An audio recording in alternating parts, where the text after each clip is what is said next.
Nani wawre.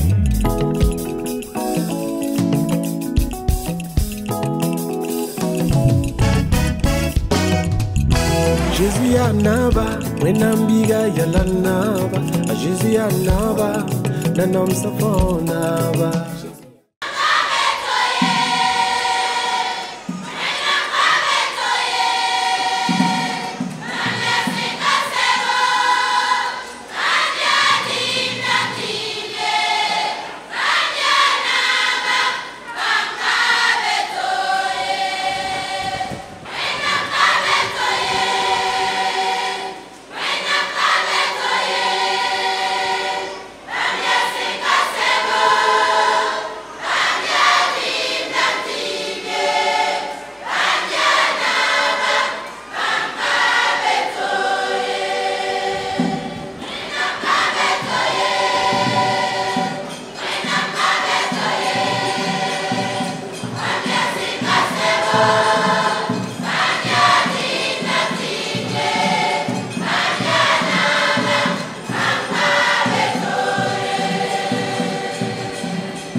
Rabiem Kaye, Ajejiton Azari. Rabiem Kaye, Ajejiton Azara. Rabiem Kaye, Rabiem Amen. When the nigga don't Azara.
Hallelujah!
Alléluia.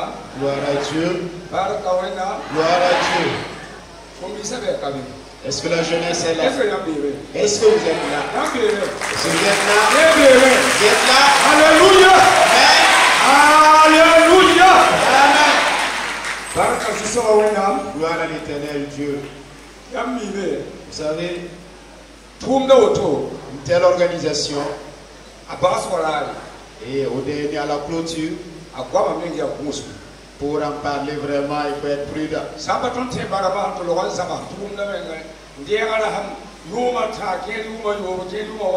Donc nous sommes nos pères spirituels qui ont reçu un enseignement spécial donc pour cela.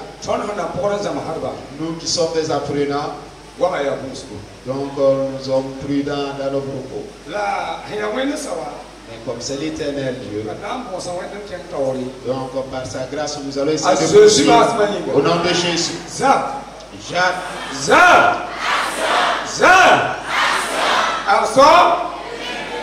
Amen. Amen. Je prends exceptionnellement la parole ce matin. Au nom du bureau de la charge sous-régionale de Tampouy, au nom du conseiller, le pasteur Benjamin Zongo, pour rendre grâce à l'Éternel Dieu, pour la grâce que le Seigneur nous a accordée, et que notre journée donc soit effective et nous sommes à sa clôture. Nous sommes à la 7e édition de la semaine du jadis. Ça devrait être la 8e édition, mais l'année dernière, donc nous n'avons pas pu tenir cette journée. Et nous aimerons rendre grâce à l'Éternel. Comme tu dis jeudi jusque-là, nous avons vu l'accompagnement du Seigneur. Nous avons vu le soutien de l'Éternel. Mais plus encore dans notre thème donc, de cette année. C'est un thème qui touche la jeunesse. C'est un thème qui touche tous les fidèles. Au nom de Jésus. Le thème dit donc les jeunes chrétiens face donc à la génération dans le temps actuel et dans une nation en crise. Qu'est-ce que nous devons faire? Qu'est-ce que nous devons faire? Donc face donc à la situation que traverse notre nation, nous avons eu le privilège. Dieu nous a donné un serviteur qui nous a décortiqué donc ce thème. Donc il dépend de nous maintenant de faire comme il se doit au nom de Jésus. Bonjour à toutes, bonjour à tous. Je vous salue dans le très précieux nom de notre Seigneur Jésus-Christ. Anticiper dans la résolution de ces crises-là. En son temps, Joseph, que nous considérons comme jeune chrétien, a été très utile pour le monde entier. Il a sauvé l'Égypte, il a sauvé sa nation, il a sauvé d'autres nations qui étaient en son temps. Pour la crise sécuritaire, nous avons cité David. Dans 1 Samuel le chapitre 17, versets 32 à 52.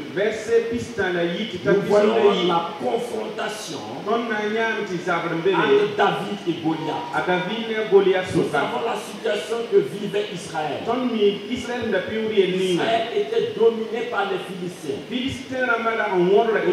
avaient asphyxié Israël. Il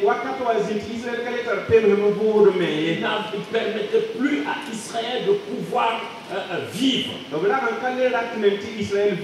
Alors c'est pourquoi quand ils ont décidé de s'affronter, il fallait une personne de part et d'autre. Les Philistins avaient Goliath, un homme fort, bien armé, puissant.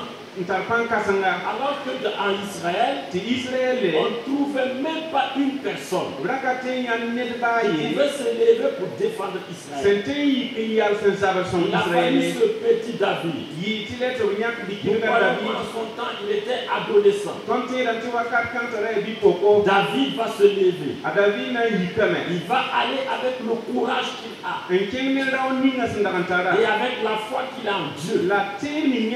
Pour affronter Goliath. Il a vaincu Goliath. Pour libérer Israël. Et aujourd'hui encore nous croyons que cette nation de Burkina Faso a besoin de David. Des gens qui sont courageux, qui placent leur confiance en Dieu et qui peuvent apporter des solutions sur le plan sécuritaire. Aujourd'hui, malheureusement, la jeunesse chrétienne a démissionné complètement de sa participation à la vie de cette nation. Combien s'engagent, combien sont courageux, combien ont placé leur foi en Dieu pour porter des armes, pour défendre cette nation, pour aller libérer les terres conquises par le mal. Malheureusement, nous sommes les bons derniers dans ce domaine-là. Et nous devons prendre conscience et pouvoir faire rayer Dieu dans cette nation, à travers nos vies, à travers notre engagement. Notre Dieu est un Dieu d'action. Et il veut voir l'action de libération de cette nation, dans cette jeunesse, dans la vie de cette jeunesse dite chrétienne. Nous avons parlé de la crise morale. Dans Daniel 4. Nous croyons que ces jeunes-là ne devaient pas se laisser compromettre par la vie royale. Et nous considérons comme étant la vie du monde. Ces jeunes-là, pour prouver que cette crise morale n'est pas digne d'un chrétien. Et un chrétien peut apporter une solution. Ils ont refusé la compromission. Ils ont dit non, nous ne pouvons pas vivre la vie que vous nous proposez. Nous avons une vie à nous. Nous avons une éducation selon la religion de nos pères. Et nous ne pouvons pas nous permettre de vivre ce que vous nous proposez. Nous avons vu qu'au sorti de cette épreuve, c'était des jeunes très intelligents, très sages, et qui ont répondu aux besoins présents de cette nation de Babylone. Nous avons également vu la crise spirituelle. Ces 4 jeunes à Babylone. Quand vous considérez Daniel 3 et Daniel 6, ils ont refusé de ne pas vivre la vie qui n'adore pas Dieu. Shadrach, Meshach, Abednego ont dit tout simplement, nous n'allons pas adorer la statuette. Nous avons un Dieu que nous adorons. Et c'est lui seul que nous adorons. Il peut nous défendre. Et même si nous défendons pas, nous n'allons pas adorer la statuette. Daniel, il a dit, je ne peux pas prier votre Dieu, que le Dieu d'Israël. Ils ont été éprouvés, mais ils sont sortis vainqueurs. Également aujourd'hui, nous devons être des jeunes qui s'attachent tout simplement à Dieu. Et ne pas compromettre notre vie de foi avec ce que nous voyons aujourd'hui. Le monde est en train de rejeter Dieu. Le monde est en train de poursuivre le monde des ténèbres comme étant la force qu'ils doivent avoir. Les jeunes sont plus aujourd'hui affiliés lié à des choses occultes, à des sectes perverses. Aujourd'hui, jeunes chrétiens, nous devons adorer Dieu seul et nous consacrer à lui servir. La crise économique, nous avons vu que ces 4 jeunes qui étaient déportés en Babylone, c'est eux qui ont apporté des solutions en matière d'économie. Et ils ont été nommés même des intendants et des super intendants. Pour gérer l'économie de Babylone. Parce que tout simplement, c'était des gens dans leur crainte de Dieu. Dieu les a équipés d'intelligence et de sagesse, de connaissance, pour qu'ils puissent jouer ce rôle. Et aujourd'hui encore, nous croyons que Dieu a besoin de cette jeunesse chrétienne à des postes spécifiques pour aider notre nation, que ce soit en politique, que ce soit dans la gestion administrative, que ce soit la gestion économique. Nous sommes presque derrière. Ça ne s'explique pas. Bibliquement, ça se défend pas. La parole de Dieu nous dit que nous serons de ceux-là même qui vont apporter des solutions à ce monde. C'est pourquoi Jésus pouvait dire nous sommes le sel de ce monde. Le monde se perd. Le monde est corrompu. Le monde commence à pourrir. C'est le sel qui arrête la pourriture. Que ce soit moralement parlant, que ce soit politiquement parlant, nous voyons qu'il y a des dérives. Nous voyons qu'il y a des choses que même le bon sens n'accepte pas. C'est nous chrétiens qui connaissons la vérité à travers la parole de Dieu qui doit arrêter cela en nous impliquant fortement selon la direction de Dieu pour apporter les choses les meilleures. Frères et sœurs, la parole de Dieu déclare à travers Jésus-Christ nous sommes la lumière du monde. Le monde est en train de s'assombrir. Les gens sont confus. Il n'y a pas de lueur. Le chrétien est la lumière. C'est nous qui pouvons éclairer. C'est nous qui connaissons les bonnes choses. Les choses qui sont agréables. Non seulement à Dieu, mais pour les humains également. Nous devons jouer notre partition. Mais il pouvait dire, quand il a constaté toute cette catastrophe qui s'abattait sur cette nation, selon les rapports de ceux qui sont venus de Jérusalem, il dit que Jérusalem est méconnaissante. Cette ville glorieuse, cette ville rayonnante, cette nation de Dieu était confuse, était complètement hors vie. Néhémie a fait le constat. Il est parti, il a examiné.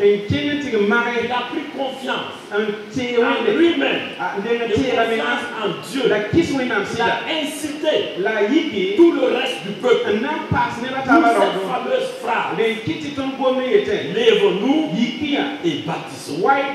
Frères et sœurs, c'est le temps de se lever. Nous devons nous lever. Nous devons bâtir cette nation. Et la jeunesse chrétienne doit être au devant de la construction de cette nation. Sur tous les plans, je suis très optimiste. Je crois absolument que cette crise va partir.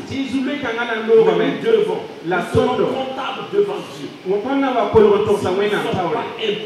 ne sommes pas impliqués, nous devons nous impliquer parce que Dieu nous a mandatés. Il a dit, vous êtes des ambassadeurs.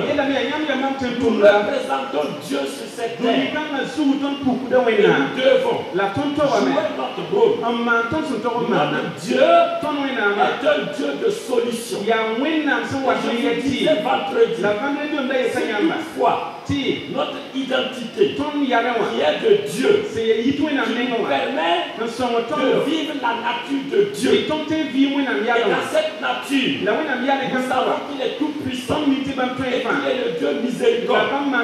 Si nous ne manifestons pas cette nature, nous sommes pires que ceux qui sont dans la brousse et qui sont en train de nous combattre. Il n'y a pas quoi à nous donner, même non qu'on les attribue. Si nous, jeunes chrétiens, nous connaissons Dieu, nous savons que Dieu c'est un sauveur et il nous a sauvés. En retour, nous devons montrer à ce monde que nous sommes les représentants de Dieu et que nous contribuons comme nous pouvons à apporter des solutions à cette crise. Nous sommes comptables devant Dieu. Dieu va nous demander à ce moment de crise de traverser le Burkina Faso. Qu'as-tu fait? Quelle a été ta contribution? C'est quel rôle tu as joué pour aider, pour faire glorifier mon nom? Rappelez-vous que dans toutes les crises, tout le monde, à travers l'action de ces jeunes-là, ont vu le Dieu des enfants d'Israël. Dans la ville d'Égypte, dans la nation d'Égypte, à travers l'œuvre de Joseph, ils ont su que le Dieu d'Israël est le vrai Dieu qui mérite d'être adoré. Alors à travers l'œuvre de Shadrach, Meshach, Abednego et Daniel, tout Babylone a reconnu que le Dieu d'Israël est le vrai Dieu et ils ont donné gloire à ce Dieu. Il n'y a pas autre personne qui est le sauveur de ce monde. C'est Jésus-Christ de Nazareth. C'est lui qui est en nous. Et c'est lui que nous devons manifester. C'est pourquoi l'apôtre Paul pouvait dire: le monde attend la révélation des fils de Dieu. Seuls sont fils de Dieu ceux qui ont Jésus-Christ dans leur vie. Seuls sont fils de Dieu ceux qui ont Jésus-Christ dans leur vie. C'est lui que nous avons accepté. C'est lui qui règne sur notre vie. Et par conséquent, nous sommes fils de Dieu. Le monde attend la révélation des fils de Dieu. Nous devons nous révéler. Nous devons montrer la gloire de Dieu, la puissance de Dieu, la miséricorde de Dieu, l'amour infini de Dieu, en agissant, en entreprenant, en nous impliquant fortement dans la vie de cette nation. Nous devons accompagner nos autorités dans ces initiatives que nous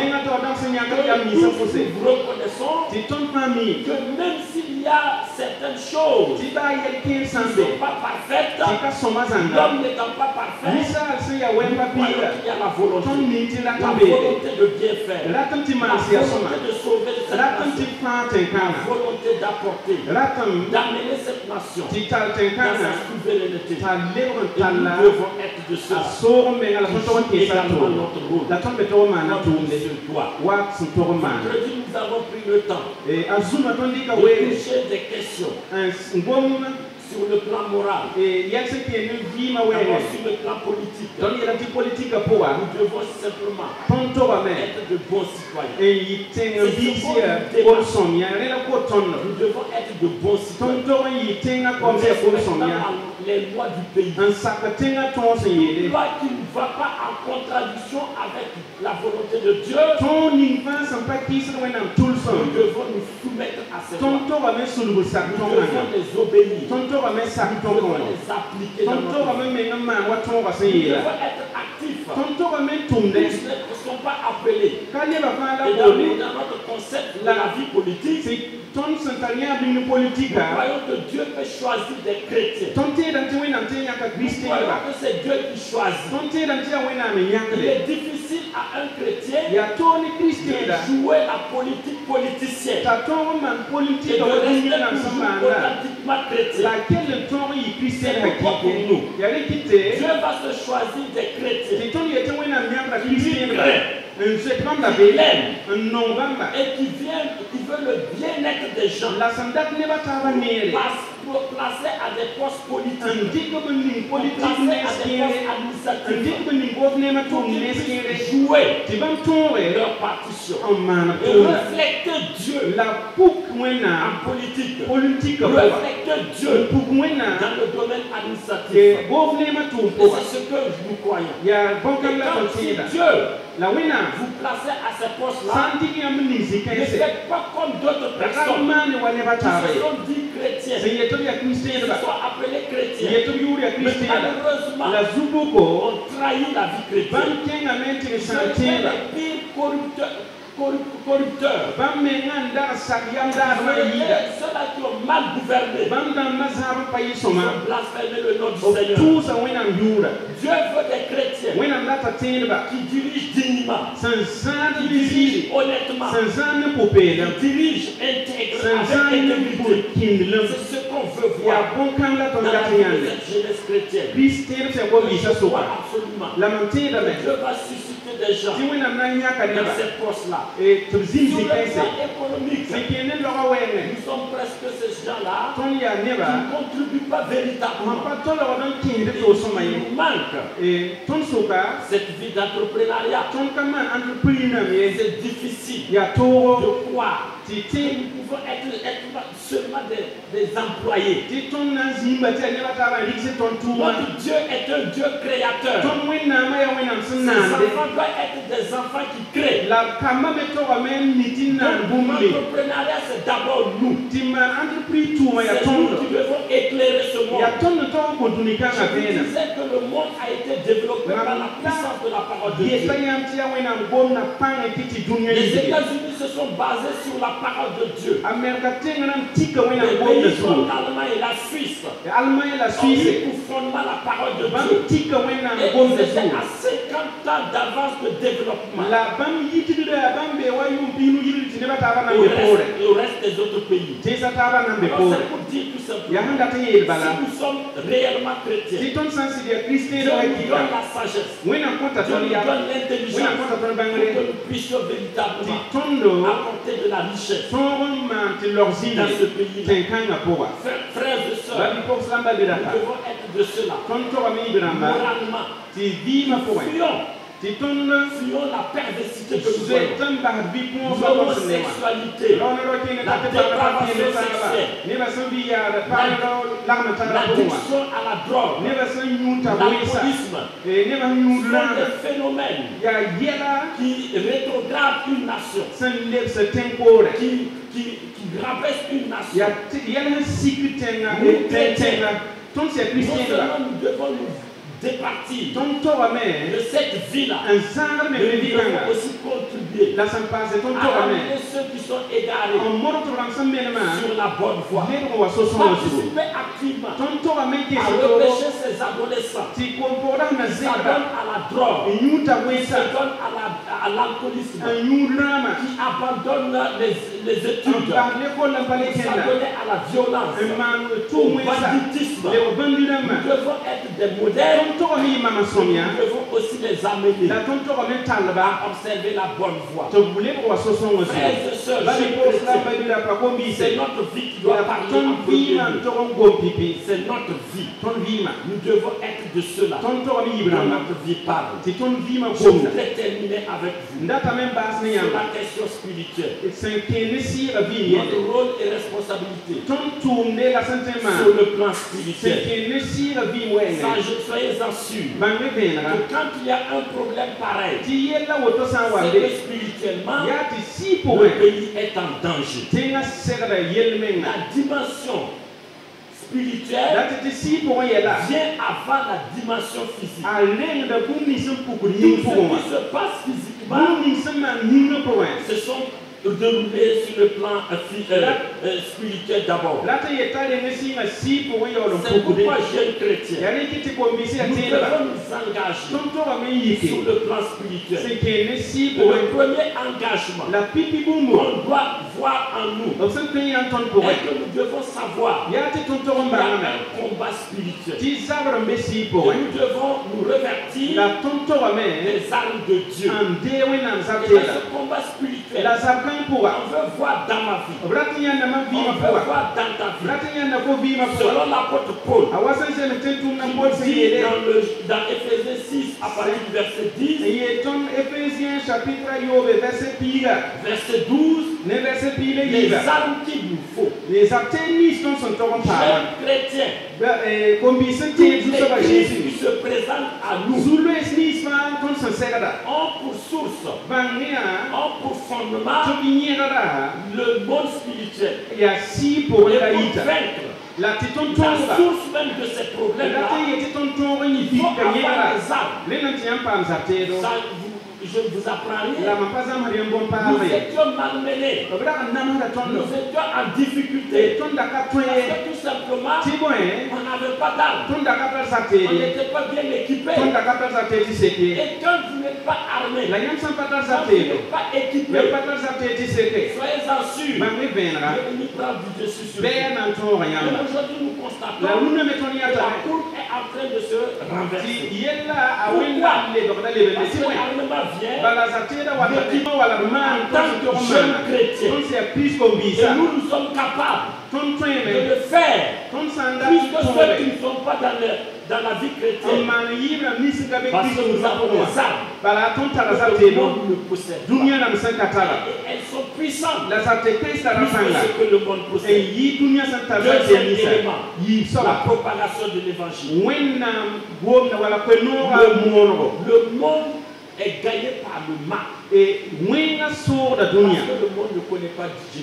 Le message de Jésus, c'est l'amour. Il n'y a aucune religion dans ce monde qui proclame l'amour. L'amour pour le prochain. Et même l'amour pour l'ennemi. C'est en Jésus que nous sommes capables d'aimer même nos ennemis. Et toute personne qui a Jésus-Christ a l'amour dans son cœur. Et quelqu'un qui a l'amour dans son cœur ne peut pas se permettre de commettre ce que nous voyons. C'est parce que l'amour n'est pas dans les cœurs que nous voyons ces atrocités-là, que nous voyons ces réactions, que nous voyons ces comportements. Nous sommes coupables, jeunes chrétiens. Pourquoi ne pas gagner le Burkina Faso avec l'évangile de Christ? Si nous gagnons le Burkina Faso avec l'évangile de Christ et la crainte de Dieu dans les vies, vous n'allez plus entendre le bruit d'un fusil. Parce que les gens auront l'amour, ils vivront l'amour et ils habiteront ensemble dans l'amour. C'est à nous de proclamer l'évangile. Nous devons nous lever, proclamer l'évangile. C'est ce que Jésus nous a donné pour gagner le monde. Nous devons gagner le Burkina Faso avec la proclamation de l'évangile. Apportez votre contribution pour cette nation. L'amour, c'est les actes. C'est notre contribution. Faites de sorte que notre vie soit utile. Que notre vie soit utile. Une vie qui impacte nos familles. Qui impacte l'église de Jésus. Qui impacte nos communautés. Qui impacte ce pays-là. Impacte cette génération. Bien-aimés jeunes dans le Seigneur, nous devons comprendre une chose. Chacun est utile pour cette nation. Chacun d'entre nous pouvons contribuer à la vie de cette nation. Une vie de paix. La une vie de succès, et ton une vie de bonheur. Sous ce pays-là peut être un paradis pour chacun de nous. Que Dieu nous aide. Et que cette jeunesse, la voix de Dieu, durant cette semaine-là, se lève et construit le Burkina Faso au nom de Jésus-Christ. Amen.